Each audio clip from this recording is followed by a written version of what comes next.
Coming up on New Day at Arirang. 5 global nuclear powers have signed a joint statement Monday to prevent the spread of atomic weapons and to ensure a nuclear war is never fought. South Korea is set to report around 3,000 COVID-19 cases Tuesday, continuing signs of infections inching down. However, authorities remain on alert as the nation reported its first Omicron-related deaths on Monday. And Washington, D.C. received its first major snow in years. This caused major road closures and even disrupted the operation of schools and federal government offices. Hello and welcome to this Tuesday edition of New Day at Arirang. It's 8 a.m. on January 4th here in Seoul, South Korea. Thank you ever so much for being with us. I'm Mark Broom. And I'm Kim Mo-gan. Over the next hour, we'll take a look at the big news stories of the day and get expert insights on the issues facing Korea and the world. We start, though, with the COVID-19 situation in South Korea. We are continuing to see a downward trend in new infections as we are expecting today's tally to be around the 3,000 mark again. But authorities remain on high alert with the spread of the Omicron variant. For more on this and other updates, our reporter Choi Min-jung is here in the studio with us. Good morning, Min-jung. Good morning. Good morning. So let's start with the tallies we're expecting for today. Again, we're expecting to see the daily tally hover around the 3,000 mark once again. From midnight to 9 p.m. on Monday, we recorded 2,759 cases. This is down by 200 from the day before, and it's also 780 cases less than a week ago. The capital region accounted for almost 68% of the total cases, with Seoul and Gyeonggi-do province seeing infections go above 800. The fourth wave has been ongoing for nearly 6 months now, but daily cases have been showing a downward trend since the end of last month. Okay, so that's good news. Starting Monday, yesterday though, this new vaccine pass policy came into effect. How did the public here in South Korea react to that? Right. As you know, beginning this week, an expiration date for vaccine passes has been implemented, making them valid for only 6 months. So those who have been fully vaccinated before July 7th last year, or those who haven't been vaccinated, are not allowed to enter most facilities. Well, on the first day of implementation, there were some voices of concern. Some owners of restaurants and cafes found it troublesome because they had to explain the new policy to customers who aren't fully aware of the change. And also, those who are not willing to get shots found the policy a burden because the number of required shots has increased. Yet on the other side, there are people who say the expiration dates are necessary to encourage people to get booster shots, as the effectiveness of the vaccine does not last forever. A recent study also showed that people who have received booster shots are 93% less likely to have a severe case or die from COVID-19 than those who aren't vaccinated. So Min-jung, can you tell us more about the details on latest on Omicron variant? Because I heard that we confirmed our first deaths related to the Omicron variant. Right, Mo-gan. 2 patients have died with causes possibly related to the Omicron variant. According to health authorities on Monday, 2 people in their 90s who were hospitalized at a nursing hospital in Gwangju have died. They both had underlying health conditions such as cancer, diabetes, and dementia. One of them was 98 years old, and a positive test for Omicron was returned 3 days after death. The other patient was 90 years old, and although her test results are not out yet, authorities are saying that there is a possibility that her death is related to the variant as well. And this is because the nursing hospital that patients both stayed at recently confirmed 21 COVID-19 cases, including 3 Omicron infections. Now, much like many other countries, authorities here in South Korea say they believe Omicron will become the dominant strain. How are the authorities reacting, getting ready for this? Right, like you said, authorities are anticipating that Omicron will become the dominant strain in South Korea, so they are currently planning to make changes to the current antivirus measures to prepare for a further spread. First, authorities are examining whether an antigen test could increase the efficiency of the testing process. They say it could be more effective when the number of tests begin to soar with the spread of the highly transmissible variant. The test is relatively simpler than PCR tests, and results come out in less than an hour. But to secure accuracy, officials say that tests would be carried out at medical institutions instead of having people take it by themselves at home after buying the testing kit from pharmacies or supermarkets. And also, because the Omicron variant is known to be less fatal than the Delta variant, officials are also reviewing plans to allow medical clinics to treat COVID-19 patients. All right, Minjang, thank you so much for your report. Talk to you again soon. Thank you. Thank you very much. Now, moving on, the US FDA has expanded Pfizer booster eligibility to 12 to 15-year-old kids in America. According to the U.S. Food and Drug Administration Monday, the approval expands booster eligibility to children aged from 12 and shortens the time between the second Pfizer dose and the booster shot to 5 months from the previous 6. The agency also authorized a third shot for children 5 to 11, but only for those with compromised immune systems. The FDA's decision still needs to be signed off on the CDC. Its expert advisory panel meets on Wednesday, and the measure comes amid a surge of cases caused by Omicron and children returning to school after the Christmas holiday. South Africa, once the epicenter of the Omicron breakout, is seeing case numbers subsiding without implementing lockdown measures. Speaking to NPR, the president of the South African Medical Research Council said she's happy to see how the peak of the fourth wave passed with fewer hospitalizations and deaths than before. She said it was the right thing to encourage people to adhere to basic health prevention measures instead of introducing a new lockdown when the country first detected Omicron. Being cautiously optimistic COVID-19 could become endemic like the flu, she advised people in the U.S. to get vaccinated and wear masks in public. In other news, the world's 5 major nuclear weapon states, including the US, China and Russia, have agreed that a nuclear war must never be fought and have declared that one could never be won. In a pledge rarely seen, the nations agreed to work together to reduce the risk of such a conflict ever happening. Kim Hyo-sun with this report. 5 global nuclear powers have pledged to prevent the proliferation of atomic weapons and to ensure a nuclear war is never fought. In a rare joint statement Monday, the leaders of 5 nuclear weapon states, China, France, Russia, Britain, and the U.S. said it's their primary responsibility to prevent nuclear war and avoid an arms race. The countries, who are also the permanent members of the UN Security Council, vowed to work with other nations to create an atmosphere of security. The statement comes ahead of a review of the Nuclear Non-Proliferation Treaty slated for this year. The Russian-language version of the statement stipulated that there could be no winners in a nuclear war and one should never be started. The Kremlin explained that it hopes the pledge will reduce international tensions. France also emphasized the 5 countries' determination for nuclear arms control and disarmament. China stressed the states will increase mutual trust and replace competition with coordination and cooperation. The latest pledge is expected to become a variable in tackling the North Korean nuclear issue as the regime seeks to be recognized as a nuclear state internationally. Kim Hyo-sun, Arirang News. Now it's time for On Point, where we speak to experts to delve deeper into the biggest news stories in the spotlight right now.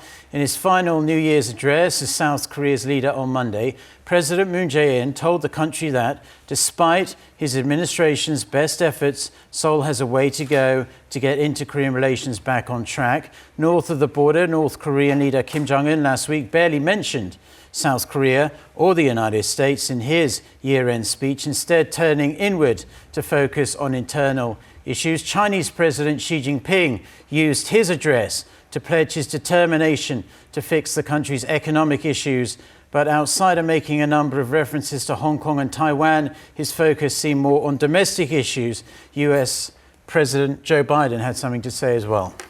And U.S. President Joe Biden, in a pre-recorded New Year's message, vowed to ensure the U.S. overcomes the pandemic and turn the American economy around.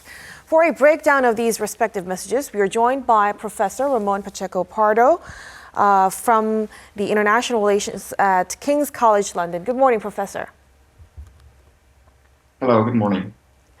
So let's start with President Moon Jae-in's address. Do you assess his remarks as on North Korea, and how do you assess his remarks on North Korea, and do you foresee any positive steps forward in regards to inter-Korean relations in the final few months of President Moon's term?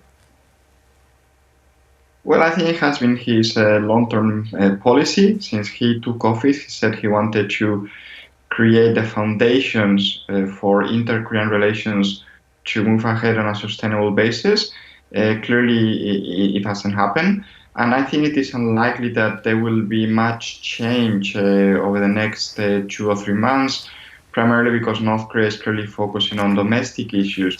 Having said that, at the very least, he can continue to try for the next president to pick up on his efforts. And I think this is what he might be trying to do, not necessarily to improve relations with North Korea, it might be too late to do this, but for the next president to continue down the same path. Now, turning to North Korea, Kim Jong-un normally makes some kind of mention to South Korea and the US, but for whatever reason, he didn't do that this year. Why do you think he chose to gloss over Seoul and Washington in his year-end address this time around?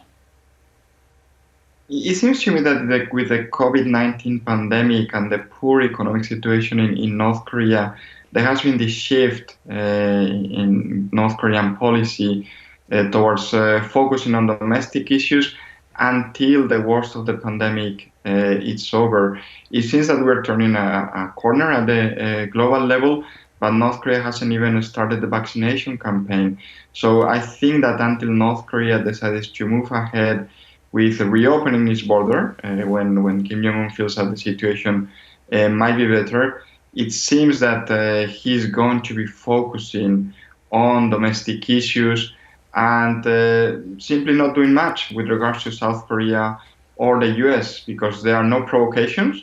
Kim Jong-un hasn't engaged in any provocations towards any of the two countries, but at the same time, it's not responding to the calls for dialogue coming from South Korea, but also from the Biden administration in the US. Now, Professor, what about China? Chinese President Xi Jinping also kind of refrained from mentioning North Korea or the US.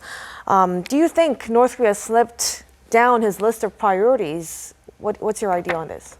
I think so. I think you're right there. I think that with the Winter Olympics coming up, of course, the Party Congress coming up, also when we assume that Xi Jinping will get a third 5-year mandate, I think that the focus is really on domestic issues, making sure that China can continue to manage the pandemic, and that it can come out of it in a better situation than it has been over the past couple of years.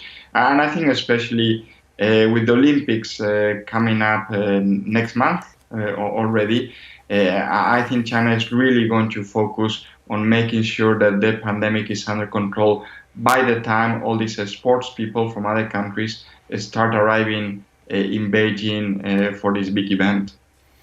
Right, and let's wrap up with President Biden. It didn't have quite the same style as the other leaders. He was there with First Lady Jill Biden, and it was a pre-recorded message. He was mostly focused on domestic issues, didn't really touch on foreign policy or anything like that. Does this suggest to you that perhaps he is much more focused on internal issues as well, be it the pandemic, we're seeing record cases daily in the US, inflation, which some experts say might be spiraling out of control there as well as other issues, especially given that 2022 is midterm year? Yeah, I think that's a very good point. We have the elections coming up in the US, and of course, President Biden wants to make sure that his party retains control of Congress and the Senate as well, which looks unlikely right now. So I think he has to focus on improving the situation with the pandemic, but also the economic situation. Employment is doing quite well in the US, but as you said, inflation is really spiking up. And I think that until the election, the focus is really going to be on domestic issues. Of course, he will continue to focus on foreign affairs. China is going to be a very big issue for the US throughout this year. But I think the attention is going to be mainly on domestic issues. And then, depending on the result of the election, we will see whether the president will have more scope to focus on foreign issues, or whether he has to start preparing for the next presidential election taking place to make sure that himself or his party, at the very least, retains the presidency. All right, Professor, thank you so much again for your insights. Hope to talk to you again very soon. Thanks for having me.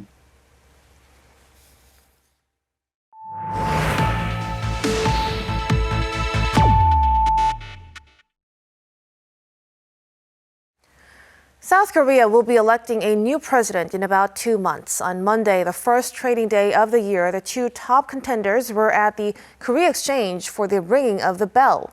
They both talked about ways to help the market rise to benefit investors. A key part of that is addressing the problem of Korean companies being undervalued. Lee Kyung-in reports.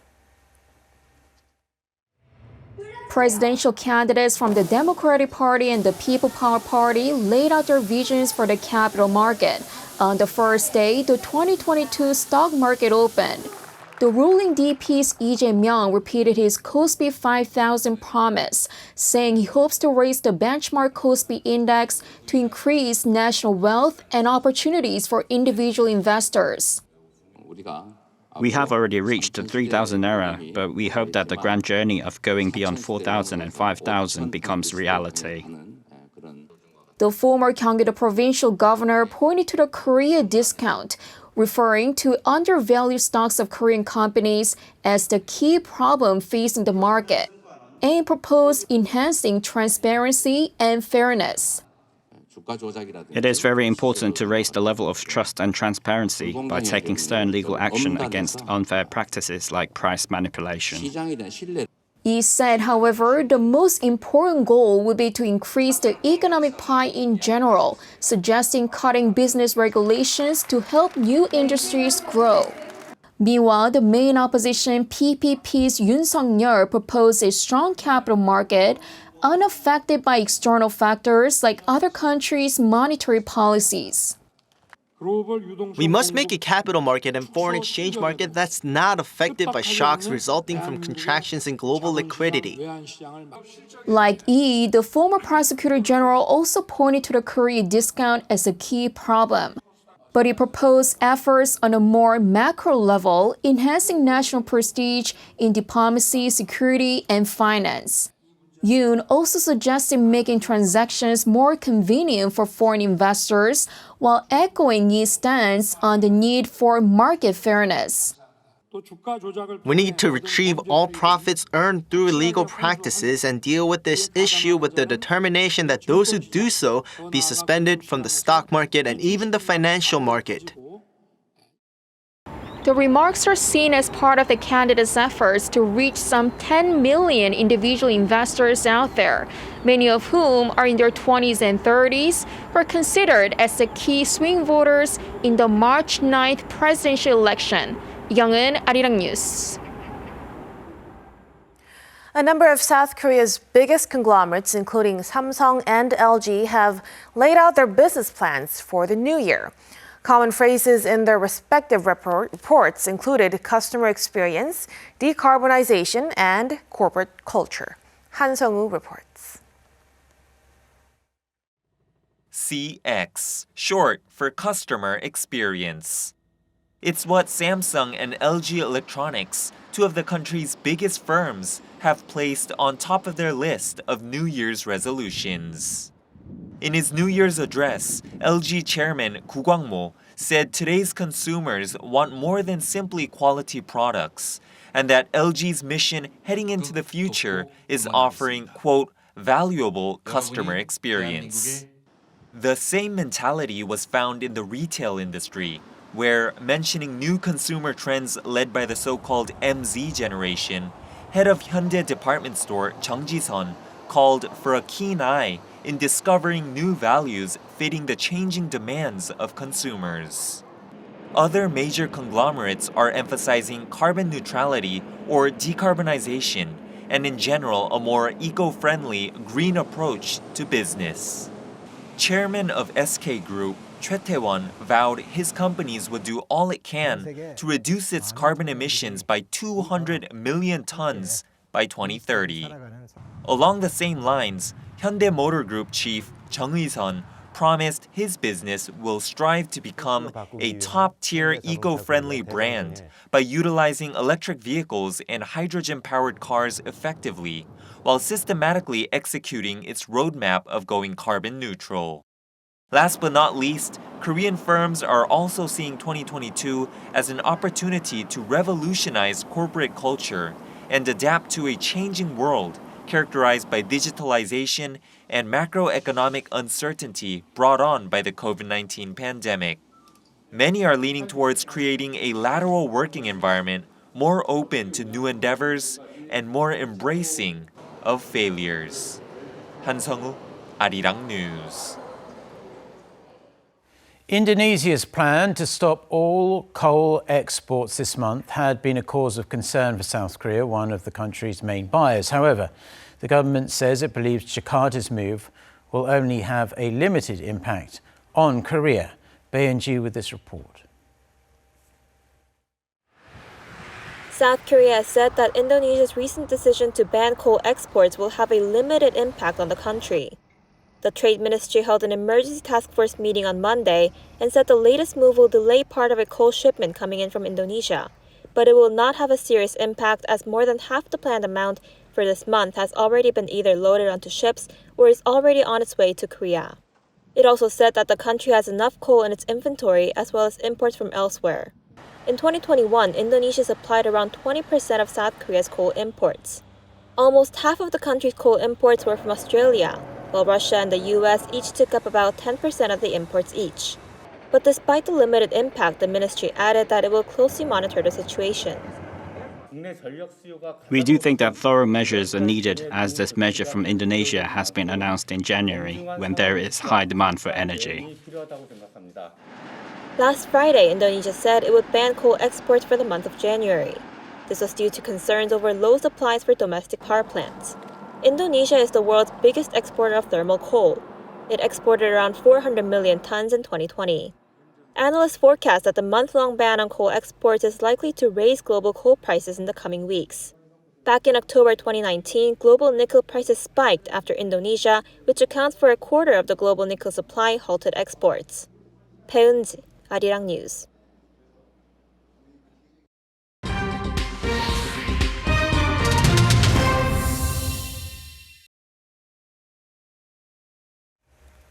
And now we turn to global insights to hear more about world affairs with our Oh Seung. Thanks very much, Morgan. It is indeed time for Global Insight, where we connect with experts from around the world to hear their views on issues making headlines. And 2021 last year was generally a good year for the South Korean economy, despite the ongoing COVID-19 pandemic, as the country hit a record number of exports and achieved an advanced economy status. The government projects a 3.1% growth in GDP this year, as it expects private consumption and exports to stay robust. But is this too rosy an outlook?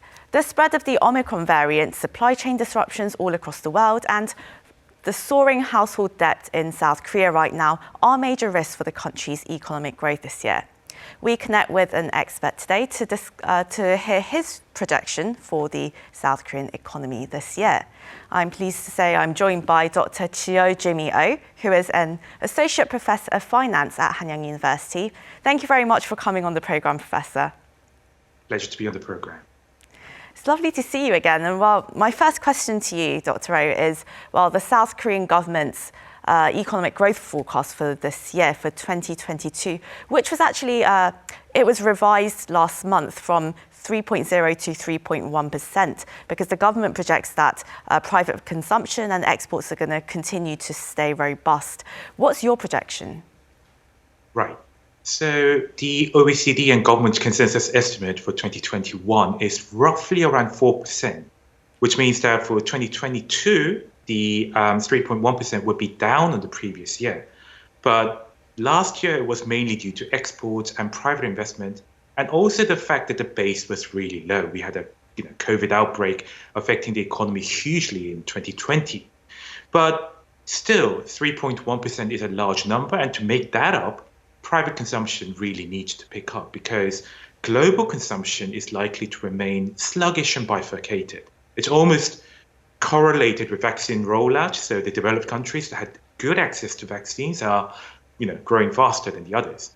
So Korean domestic consumption is the key. And in that respect, there are a lot of uncertainties. So we thought Delta was over with, and then Omicron came up. We don't know what variant is going to affect again.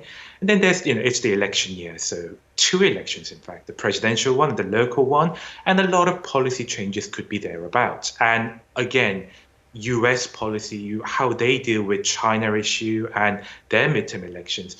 So a lot of uncertainties can affect their domestic consumption, and 3.1% could be achievable, but with the right things happening at the right time. Well, and Professor, there's been a lot of concerns over the spike in inflation that we've seen all around the world. And I'm sure you get this a lot as an economist. What's going on with the inflation? How do we resolve it? And well, the question is why is it so hard to clamp down on the price levels? And do you think the situation is going to improve this year? Sure. So the textbook definition for inflation is sustained rise in general prices. And prices ultimately end up, going up for 2 reasons. Either supply is going down or demand is going up. And we are having both factors at work here. Supply is going down and becoming sluggish because of all these bottlenecks along the supply chain, raising raw material prices and everything. So here I am in Illinois. I meet quite a few farmers, and they are deciding to plant soybean instead of corn because they can't afford high fertilizer prices. Now, come next year, that's going to affect, that's going to be fed to cows and everything. So livestock prices are going to be affected. It's labor shortage, supply of raw material becoming compromised. That's a huge factor on inflation. But at the same time, demand is also a factor.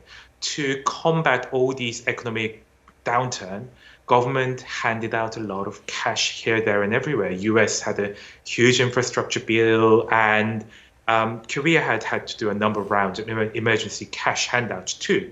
So demand is there, but the supply is just not picking up, creating this temporary huge imbalance between demand and supply. And, the lockdowns and distancing measures, 2 years into it, we cannot continue. So people will want to spend. And employment isn't going to be picked up overnight. So that imbalance will eventually ease out. But for the next few months and for the foreseeable future, at least, it's likely to continue. And last year showed the importance of having flexible supply chains for key materials. So we're still facing disruptions to the global supply chain. What should be South Korea's strategy in order to procure a steady supply of energy and core materials that we really, really need? Sure. So it wasn't just last year. We had this issue with trade relations with Japan, for example. And Samsung Electronics only recently had to deal with lockdown in Xi'an again. And that had an impact on the semiconductor supply. So all these things have been a series of learning experiences for the company. So really, there's no other strategy than to diversify the key finance tenet. But at the same time, it's also true that it cannot happen overnight. So key at-risk raw materials need to be identified, closely monitored with. But it's ultimately the companies that produce those goods that should be the ones that are diversifying. There's only so much that the government can do. They should be aiding, of course.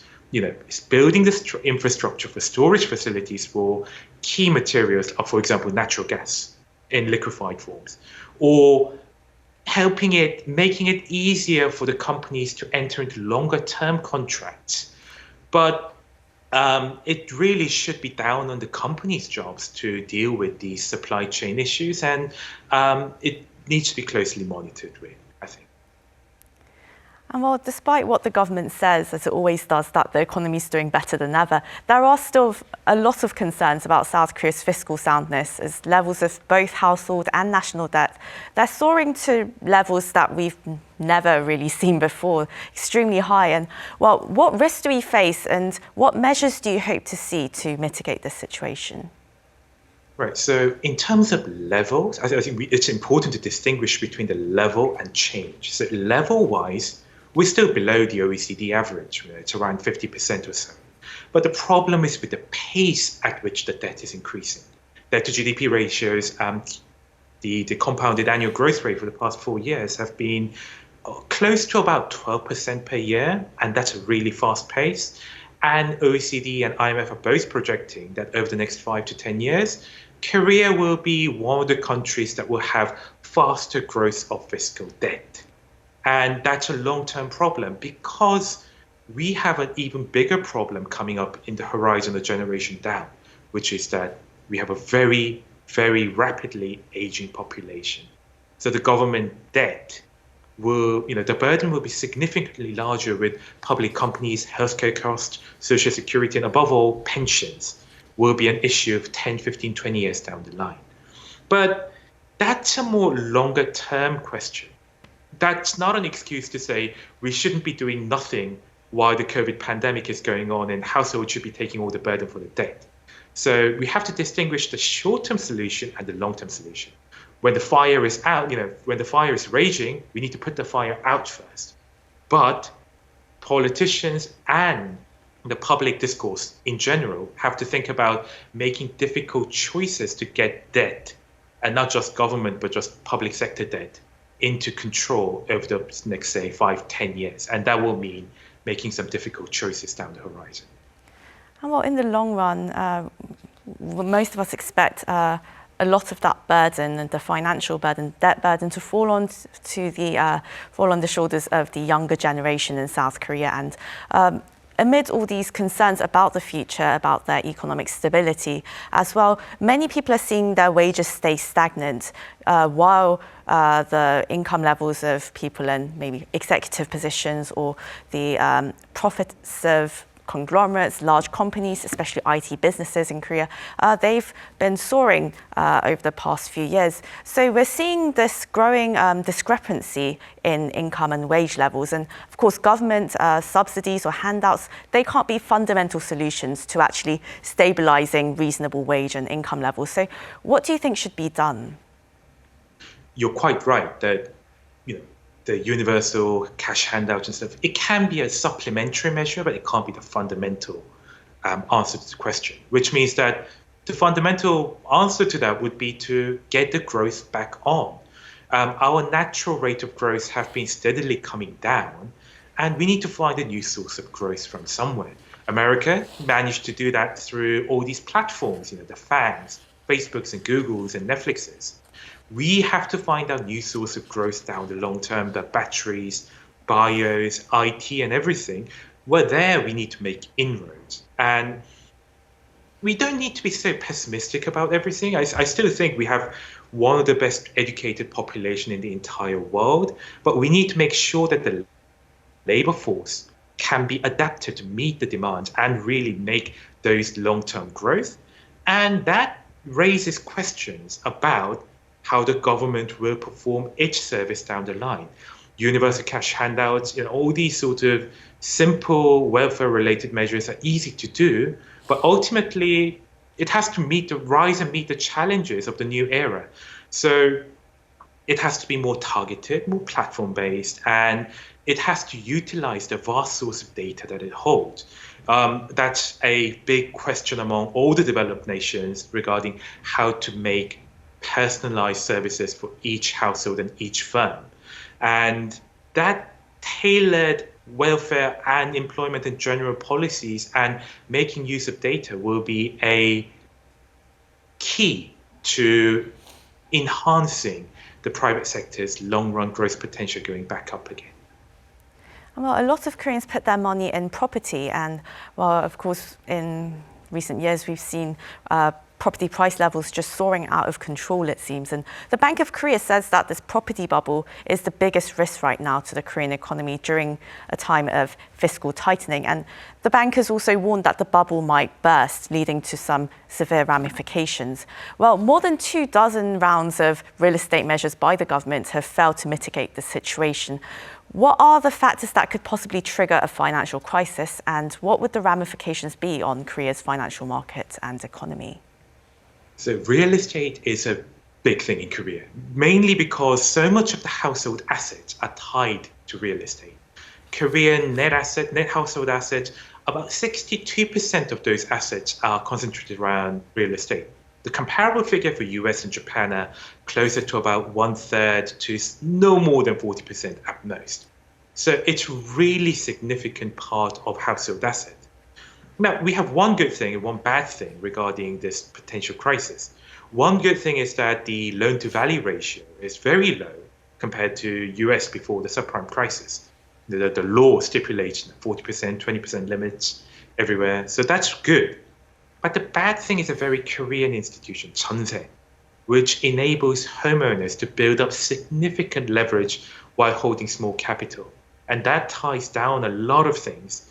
And as the interest rate rises, which it will, there's likely to be a slowdown in household consumption because they have to meet the interest demand. Sadly, what I think will be the main problem is there is likely to be bifurcation in the housing market. So the sought-after places, the key places in Gangnam, Songpa, Seocho, etc., they'll continue to do well. They're prohibited from borrowing any money to buy the house anyway. But the countryside, the more neglected part of the metro area, they could spell trouble, and that will, if anything, really worsen the degree of asset inequality in Korea. So, and that's just not going to be good for the health of the nation and drag down the long-term consumption and down the path. But sadly, I don't really see an easy solution to this other than to have, we have to somehow stabilize the house prices and make it manageable for the people to meet their interest demands in this rising interest rate environment. So quite a number of domestic issues that South Korea is going to have to resolve. But as for exports, the government seems pretty optimistic about this area, Korea's main cash cow, of course. But there are still some risks, it seems. China now, it remains South Korea's largest export market, taking up about 30% of the country's outbound shipments. But what risk would the China factor pose for South Korea's economic growth this year, given the ongoing geopolitical instabilities? Sure. So I would outline two potential risks. The first is the obvious US-China trade war. It's become an economic Cold War, not likely to go away.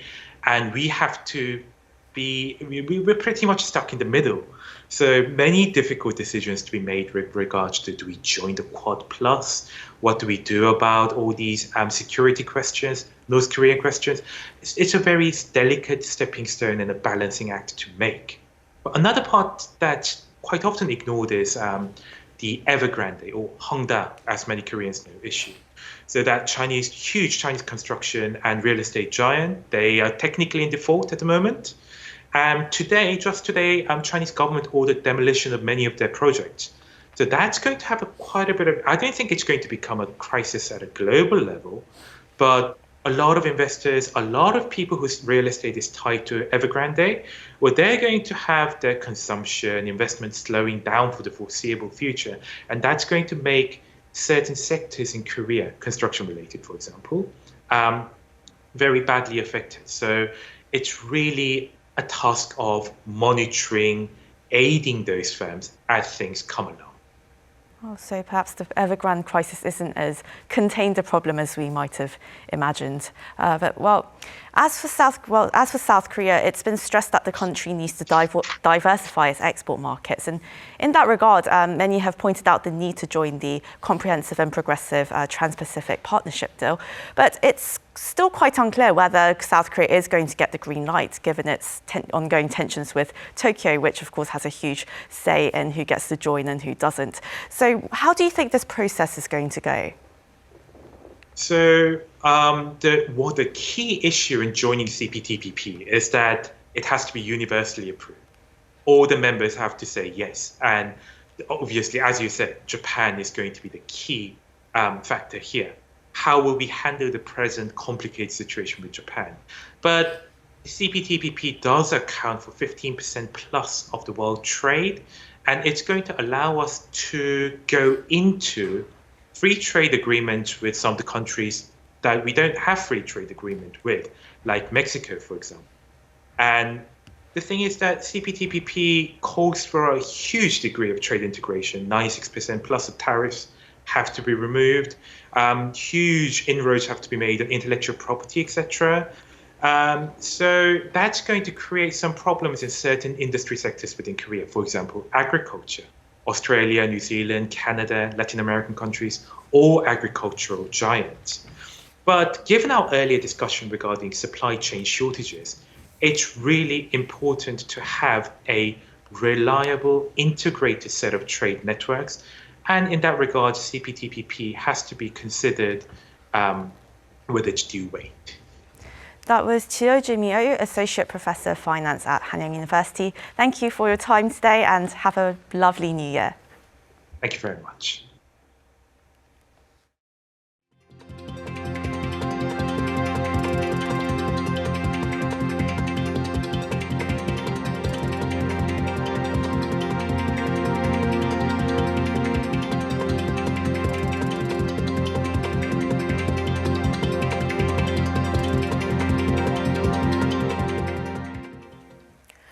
OPEC has appointed a veteran Kuwaiti oil official as its next Secretary General. Armed with nearly 30 years of experience in the oil industry, Haitham Al-Ghais will start the job in August. His appointment comes at a time when the group and its allies navigate a delicate recovery from the pandemic. He said global demand should return to pre-pandemic levels by the end of this year. He added the OPEC Plus alliance, which is made up of OPEC member states and other crude producers, is vital for the stability of the global oil market. Apple's market cap on Monday briefly surpassed $3 trillion for the first time before dipping back below it by the closing bell. This makes Apple the first U.S. company to surpass the milestone. It reached $3 trillion just over a year after it surpassed $2 trillion and 3 years after eclipsing $1 trillion. However, Apple's market cap must be above the $3 trillion mark when the market closes for the iPhone maker to be officially designated as the first publicly traded company to have such a valuation.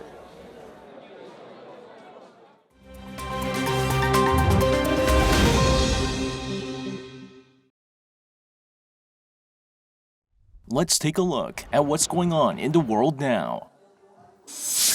A heavy winter storm engulfing parts of southeast and mid-Atlantic states on Monday have forced government offices and schools to close. This includes Washington, D.C., where federal offices and dozens of schools canceled or delayed opening across the region. D.C. Mayor Muriel Bowser declared a snow emergency as public transportation in the city of 700,000 people operated at a reduced schedule. According to the National Weather Service, severe weather warnings were in effect from Georgia, the Carolinas, and Virginia, where 10 to 20 centimeters of snow, along with winds up to 64 kilometers per hour, were forecasted. It also warned that some parts of the region could see 5 centimeters per hour and a total of 30 centimeters of wet snow throughout the day. Authorities warned heavy snow is expected to accumulate on roadways in the affected areas, with homes and businesses potentially seeing power outages as well. South African firefighters on Monday extinguished another blaze at the complex housing the 2 chambers of the National Parliament in Cape Town. This as a new fire broke out just a day after a devastating fire swept through the buildings on Sunday. Meanwhile, police have charged a 49-year-old man with arson, as well as other offenses, including theft, with the suspect expected to appear in court on Tuesday. A National Assembly speaker noted that the arson, if confirmed, would represent an attack on the country's democracy. The initial fire, which started on Sunday, caused the roof of the new wing housing the Assembly's lower chamber to collapse, with the old wing, which houses the upper chamber National Council of Provinces, also partially collapsed. However, authorities say important sections, including a museum with artworks and heritage objects, were saved from the blaze. Turkey's annual inflation rate surged to 36.1% in December 2021, the highest in the 19 years that President Tayyip Erdogan has been in power. Erdogan on Monday responded to the latest figures. Like many other states, there is a reality of inflation before our country. Today, the inflation for 2021 has been announced at 36%. We are saddened that our citizens had to face such levels for whatever reason. He added that his administration will continue to fight the rising inflation and bring it back to single digits as soon as possible. This comes as consumer prices in December rose over 13%. Turkey's lira also shed 44% of its value last year after the central bank slashed interest rates after President Erdogan prioritized credit and exports over currency and price stability. Despite the president's drive to lower inflation, some economists predict inflation could reach as high as 50% by spring. Turkey now has the 8th highest inflation in the world. 이승재, Arirang News.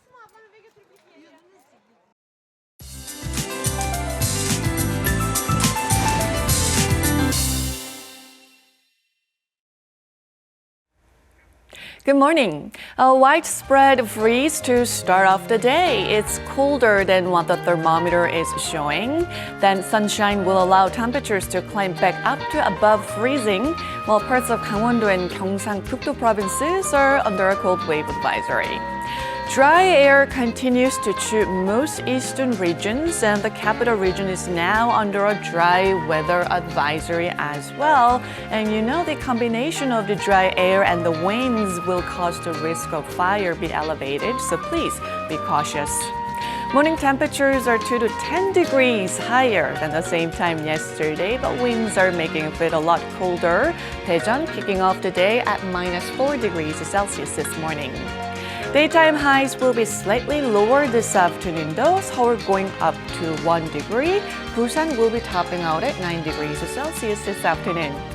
Temperatures will hover above norms from tomorrow with more dry conditions, except on Jeju Island, where heavy snow is in the forecast from Wednesday. With that, here's a look at the weather conditions around the world.